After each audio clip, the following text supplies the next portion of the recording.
साल था एकदम ब्राइट 2035। नासा में साइंटिस्ट बहुत एक्साइटेड थे, समझे।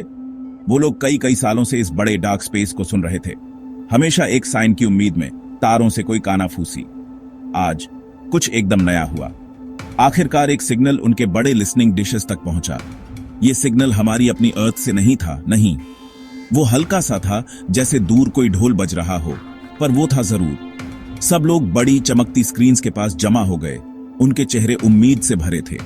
कंट्रोल रूम का माहौल एकदम इलेक्ट्रिक था, एक अजीब सी शांति और बेचैनी एक साथ। सिग्नल आ रहा था मार्स से। हाँ, वही रेड प्लैनेट, सोलर सिस्टम में हमारा पड़ोसी। हमारे टेलीस्कोप से वो हमेशा कितना शांत, कितना ठहरा हुआ दिखता था। साइंटिस्ट ने दिन रात बहुत मेहनत की। उन्होंने उस स्ट्रेंज सिग्नल को समझने की कोशिश की। ये एक रिपीटिंग साउंड था, कॉस्मिक नॉइज में एक पैटर्न।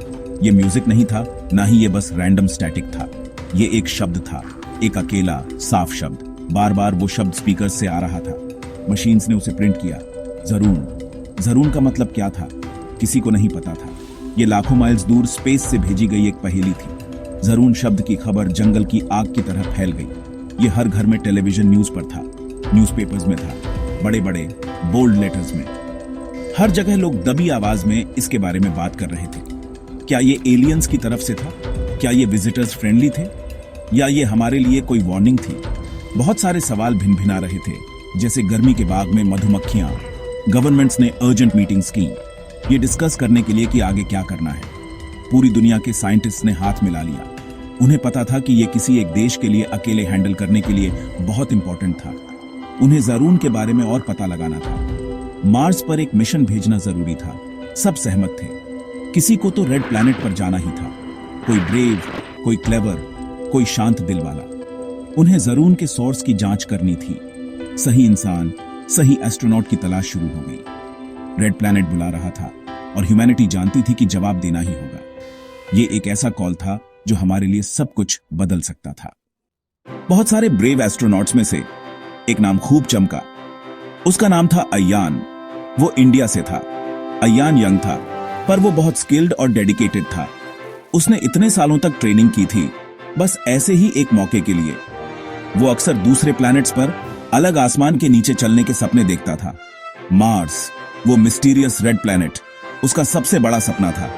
ऐसे सफर में जितने भी रिस्क्स थे, वो सब समझता था।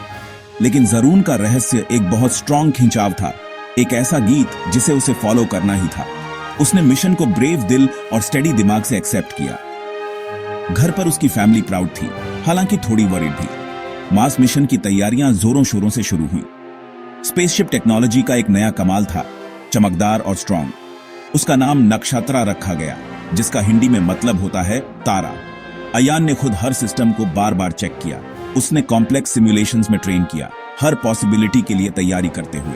उसने अपनी प्यारी फैमिली और फ्रेंड्स को गुड बाय कहा। वो एक डिफिकल्ट मोमेंट था, अनकही फीलिंग्स से भरा हुआ, लेकिन वो जानता था कि वो एक बहुत बड़े रीजन के लिए जा रहा है, सभी लोगों के लिए। दुनिया भर के बहुत से लोगों की उम्मीदें उसके साथ थीं। उसने अपने स्पेस सूट की स्लीव पर गर्व से इंडियन फ्लैग लगाया हुआ था। लॉन्च का दिन आ गया। 2035 की एक साफ सुबह थी। पूरी दुनिया अपनी स्क्रीन्स पर देख रही थी जब नक्षत्रा उड़ने की तैयारी कर रहा था। आग और घने धुएं ने लॉन्च पैड को एक दहाड़ के साथ भर दिया। रॉकेट्स के इग्नाइट होते ही अय्यान ने जोरदार धक्का महसूस किया। वो सचमुच मार्स जा रहा था, एक विशाल मशीन में एक छोटा सा कण। स्पेस का सफर लंबा और बहुत शांत था। उसने कई महीने उस अंतहीन डार्क फैलाव में ट्रैवल करते हुए बिताए। उसने अर्थ को दूर एक छोटी, खूबसूरत ब्लू मार्बल बनते देखा। उसने अपने घर के बारे में सोचा, उन हरी पहाड़ियों और बहती नदियों के बारे में जिन्हें वो बहुत प्यार करता था। कभी कभी तो उसे एक सिंपल गर्मा गर्म चाय की भी याद आती थी। आखिरकार बहुत इंतजार के बाद मार्स नजर आया। काले आसमान में वो एक बड़ा रेडिश ऑरेंज धूल भरा गोला था। वो खूबसूरत भी लग रहा था और थोड़ा डरावना भी। अय्यान ने डिफिकल्ट लैंडिंग सीक्वेंस के लिए ध्यान से तैयारी की। लैंडिंग स्मूथ थी। एलियन मिट्टी पर एक हल्का सा टच डाउन। वो मार्स पर था। वो इस स्पेशल मिशन पर पहला इंसान था। उसने मार्शियन सरफेस पर अपने पहले कदम सावधानी से रखे। उसके भारी बूट्स के नीचे लाल मिट्टी धीरे से चरमराई। उसने इंडियन फ्लैग गाड़ा, बड़े गर्व का पल। उसे अचीवमेंट का बहुत बड़ा एहसास हुआ, लेकिन एक अजीब सी बेचैनी भी। जरून यही था। अय्यान ने जल्दी से अपना छोटा बेस कैंप लगा लिया। ये एक स्पेशल टेंट था, मार्शन मौसम के लिए काफी स्ट्रांग। इसमें वो सारी एसेंशियल चीजें थीं जो उसे रहने और काम करने के लिए चाहिए थीं। उसने अपने सारे साइंटिफिक इक्विपमेंट को बड़े ध्यान से चेक किया। बाहर मार्शन हवा बहुत पतली और काटने वाली ठंडी थी। ऊपर आसमान हल्का गुलाबी रंग का था। उसने मार्स के 2 छोटे मून्स फोबोस और डीमोस को देखा। वो अजीब आसमान में लटके हुए टेढ़े मेढ़े आलू जैसे लग रहे थे। उसे अर्थ पर अपने घर से बहुत बहुत दूर महसूस हो रहा था, लेकिन उसका मिशन उसके दिमाग में क्लियर था, ज़ारून का सोर्स ढूंढना। पहली मार्शन रात होने लगी। आसमान और गहरा होता गया। अविश्वसनीय रूप से शांत था। एक गहरी, बहुत गहरी खामोशी, शायद बहुत ज्यादा ही शांत, जिससे अकेलापन और भारी लग रहा था। अय्यान अपने टेंट के अंदर था, थोड़ा रेस्ट करने की कोशिश कर रहा था, लेकिन उसे एक अजीब और बेचैन करने वाली फीलिंग अपने ऊपर हावी होती महसूस हुई। उसे लगा जैसे वो इस सुनसान प्लैनेट पर अकेला नहीं है। फिर उसने एक आवाज सुनी, हल्की और साफ, हल्के कदमों की आहट, क्रंच क्रंच, ठीक उसके टेंट की दीवार के बाहर। उसका दिल जोर जोर से धड़कने लगा। बाहर कौन या क्या हो सकता था? उसने सावधानी से टेंट के फ्लैप का एक छोटा सा हिस्सा खोला। उसने बाहर धुंधले एलियन लैंडस्केप में झांका। उसे कुछ नहीं दिखा, बस दूर तक फैली लाल धूल भरी जमीन। मार्शन हवा टेंट के चारों ओर धीरे से फुसफुसाई। क्या वो कदमों की आहट बस हवा का धोखा था, या उसकी थकी हुई इमेजिनेशन ये आवाजें बना रही थी? वो लंबे सफर और लैंडिंग से बहुत थक गया था, लेकिन कदमों की आवाज बहुत असली लगी थी। उसने तय किया कि सुबह की रोशनी में वो जमीन को ठीक से चेक करेगा। उसने ध्यान से टेंट का एंट्रेंस बंद किया और रेस्ट करने की कोशिश की, पर नींद कोसों दूर थी। आखिरकार सुबह हुई। मार्शन सूरज धीरे धीरे कमजोरी से उगा। अय्यान ने अपना सूट पहना और टेंट से बाहर गया। उसने अपने कैंप के चारों ओर लाल मिट्टी को ध्यान से देखा, और फिर उसने उन्हें देखा, हल्की रोशनी में साफ, धूल में निशान, फुटप्रिंट्स, लेकिन ह्यूमन फुटप्रिंट्स नहीं। वो बहुत अजीब थे। उसने पहले कभी ऐसा कुछ नहीं देखा था। वो ऐसे लग रहे थे जैसे 3 लंबी पतली उंगलियों से बने हों, या शायद 3 पंजों से। उसके गर्म सूट के बावजूद उसकी रीढ़ में एक ठंडी सी हिरन दौड़ गई। रात में सुनी कदमों की आहट आखिर सच थी। बाहर कुछ तो था, 3 उंगलियों वाला कुछ। क्या यही ज़ारून था? अय्यान ने फौरन उन अजीब निशानों के बारे में अर्थ पर नासा को रिपोर्ट किया। उसे डर और साइंटिफिक एक्साइटमेंट का एक अजीब मिक्सचर महसूस हुआ। ज़ारून का रहस्य और गहरा और पजलिंग होता जा रहा था। उसने मार्शन दिन मिट्टी और पत्थर के सैंपल्स इकट्ठा करने में बिताया। उसने अपने छोटे बेस कैंप से थोड़ा और दूर एक्सप्लोर किया। वो चारों ओर देखता रहा। उसके सेंसेस एकदम हाई अलर्ट पर थे। वो लैंडस्केप में किसी भी मूवमेंट के साइन के लिए चौकन्ना था।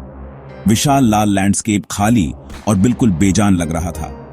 कम से कम उसकी इंसानी आंखों को तो ऐसा ही लग रहा था। वो इस फीलिंग को झटक नहीं पा रहा था कि अनदेखी आंखें उसे देख रही हैं। अचानक दोपहर की शांति में उसने इसे फिर सुना। ज़ारून शब्द गूंजा, लेकिन इस बार यह अलग था। यह उसके रेडियो कम्युनिकेशन सिस्टम से नहीं आ रहा था। आवाज किसी तरह उसके अपने हेलमेट के अंदर थी। एक साफ आवाज। हैरानी की बात है कि शान सीधे उससे बात कर रही थी। वो परफेक्ट इंग्लिश में बोल रही थी, जो और भी चौंकाने वाला था। ज़ारून, उसने कहा। आवाज उसके कानों में गूंज रही थी। अय्यान जहां था वहीं जम गया। उसकी सांस गले में अटक गई। उसने पागलों की तरह चारों ओर देखा, सोर्स को ढूंढते हुए। कोई नहीं था। यह कैसे पॉसिबल हो सकता था? उसके हेलमेट के सिस्टम सिक्योर थे। आवाज फिर बोली, धीमी लेकिन फर्म, तुम ह्यूमंस, तुमने हमें कभी सच में नहीं समझा। आवाज बूढ़ी लग रही थी और शायद थोड़ी दुखी भी, और उसमें गुस्से या डिसअपॉइंटमेंट जैसी भी एक झलक थी। तुम हमारी दुनिया में आए, तुमने एक्सप्लोर किया, तुमने सैंपल्स लिए, तुमने झंडे गाड़े, लेकिन तुमने कभी सुना नहीं, तुमने कभी देखने की कोशिश नहीं की। अय्यान ने जवाब देने की कोशिश की। उसकी आवाज थोड़ी कांप रही थी। तुम कौन हो? ज़ारून क्या है? उसने पूछने की हिम्मत की, लेकिन आवाज उसके डेस्परेट सवालों को इग्नोर करते हुए बोलती रही। अब अर्थ की बारी है। फिर पूरी खामोशी। वो अजीब ट्रांसमिशन, अगर वो वही था, अचानक कट गया। अय्यान ने जल्दी से अर्थ पर वापस मैसेज भेजने की कोशिश की। ये उसका आखिरी मैसेज था, जो उसने बहुत अर्जेंसी में भेजा था। ज़ारून मुझसे बात कर रहा है। वो कहता है कि हमने उन्हें कभी नहीं समझा। वो रुका, सब कुछ समझने की कोशिश करते हुए। वो कहता है अब अर्थ की बारी है। उसने एक कांपती हुई सांस ली। उसका दिमाग भयानक ख्यालों से दौड़ रहा था। फिर उसने कहा, उसकी आवाज में एक नया उभरता हुआ डर था, मुझे नहीं लगता ज़ारून कोई एलियन है। वैसा नहीं जैसा हमने हमेशा इमेजिन किया था। शायद जरूर हमारा ही हिस्सा है, हमारा अपना फ्यूचर किसी तरह। एक ऐसा फ्यूचर जिसे हमने आते हुए नहीं देखा, एक फ्यूचर जो हमने बनाया। फिर अर्थ से कनेक्शन पूरी तरह टूट गया। अयान का क्या मतलब था? जरून क्या था? और अब इतनी दूर बेखबर अर्थ का कौन सा टर्न इंतजार कर रहा था? रेड प्लैनेट ने अपने पुराने रहस्य पहले से भी ज्यादा कसकर थाम रखे थे।